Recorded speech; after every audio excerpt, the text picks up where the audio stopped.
Everybody, this is Mark Ross, founder of Brigadoon. This is Brendan Kownacki, a world-class communicator, strategist. This is a new episode of Brigadoon Radio. We're coming to you today from the City Center in downtown DC. We're 7 days out from the first Democrat presidential debate, two-night Debate-A-Palooza in Miami, South Beach. Brendan, what are you expecting? I've been thinking a lot about this because, a lot of people use the word circus to describe the 2016 election. I'm not sure what the hell that makes this then. Because with a cast of 24 characters, if you ask me right now, I don't think I could name all 24. I was thinking this morning, is de Blasio still running for president? De Blasio is running for president because he attacked Joe Biden today, called him a racist, essentially. It's interesting because when you look at the idea of Joe Biden, some people, they wanted him to get in so badly, run, Joe, run. And the Democrats are going to be the first ones to tear him down. And, I don't think people remember how this worked out in 2016 when there were 17 Republicans. No, this is going to be actually savage. And you say 24, I'm going to say there's 25 because as I predicted in December of 2018, the Trumpster guaranteed it will live tweet the debates.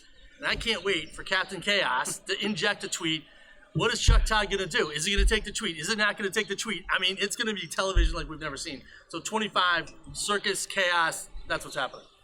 Now that they've broken down the group into the, 10 and 10 for the first debate, I think we've got a lot to look forward to when it comes to how those matchups are actually going to influence the conversation. That, for night one, Elizabeth Warren basically has the stage to lose if she doesn't come out strong in what many are considering the lower tier debate. I think in Warren's situation, she's been having a tremendous amount of success introducing a lot of policies, people like her chutzpah, if you will. I think having the stage to herself on Wednesday night is really the best thing. I think she can define the debate going forward. I think a lot of people are going to tune in on a Wednesday as opposed to a Thursday. I think it's a huge opportunity for her.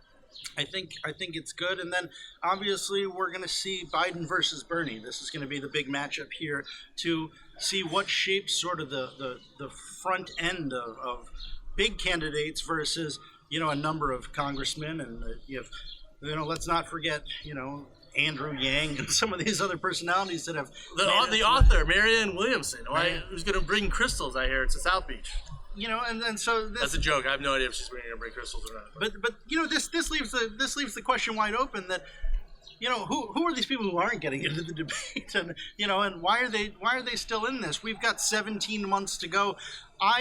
I'm going to venture to say that these 25 are not even the only 25. I think there's still a few wild cards. You think there's more to come? What's interesting, in classic Democrat fashion, they decide to not have a sitting governor of a red state, which is Steve Bullock from Montana. He didn't qualify.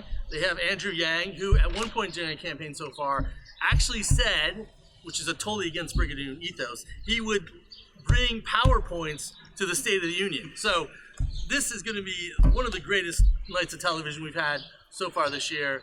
We're entering the age of personality trumping policy, and you're going to see it on full display next week in Miami.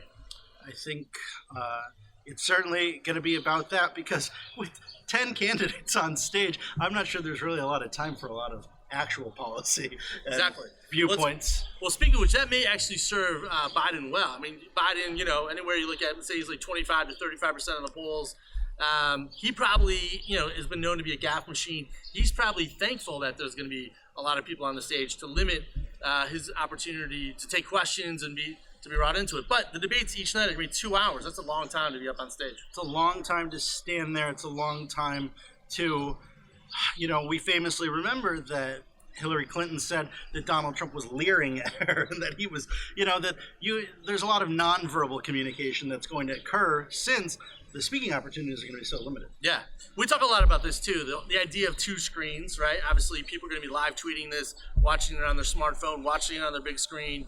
How do you think that's going to play? Do you think the campaigns are going to be this sophisticated enough at this early part of the campaign to be working the two screens at the same time? I think that this is certainly one of your opportunities for the more savvy campaigns to look at this as a springboard moment rather than getting a lot of formal win or lose coming out of this. You know, anyone who's going to say that somebody lost this early debate 17 months ahead of time, nobody should accept that as a loss. But this is a springboard moment for fundraising emails. You know, we know that they had to have 65,000 individual fundraising contributions in order to qualify for this first debate. This is a moment now to broaden the reach that in some of these cases, this is going to be an opportunity for some of the lesser known candidates to differentiate themselves from those who they might get confused with. That, you know, do people know the difference between a Tim Ryan and a Seth Moulton? And this might be a time to... I don't know. And I actually went to school with Tim Ryan. I don't know the difference. Before we go, do you think Mayor Pete will wear a jacket? Do you think he'll sport a blazer, a suit, or do you think he'll go sans blazer?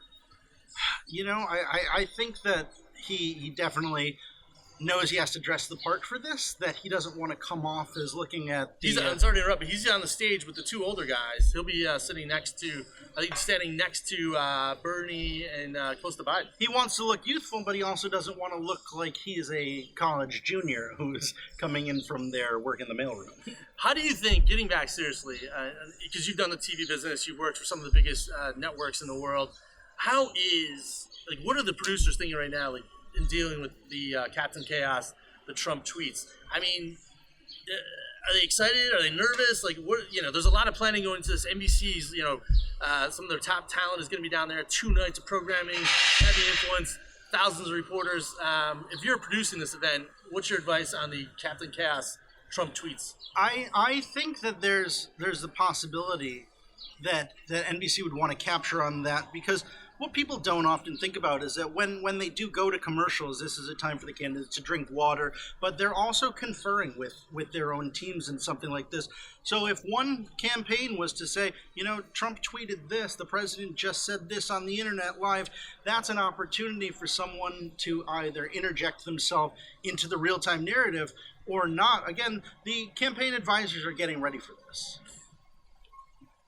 What's exciting, I think today, there's 503 days left until election 2020, and I can be more excited. Speaking of circuses, when I was a young boy, Ronald Reagan came to my hometown, Whistle Stop Tour, 84 re-election. It was a circus. It got me into politics. I can't wait. And we've got 500 more days of this. 500 more days to go. Get excited. More on Brigadoon. This is Brigadoon Radio, what happens on Brigadoon Radio? Oh, it's where we discuss emerging issues shaping commerce and culture. Thanks.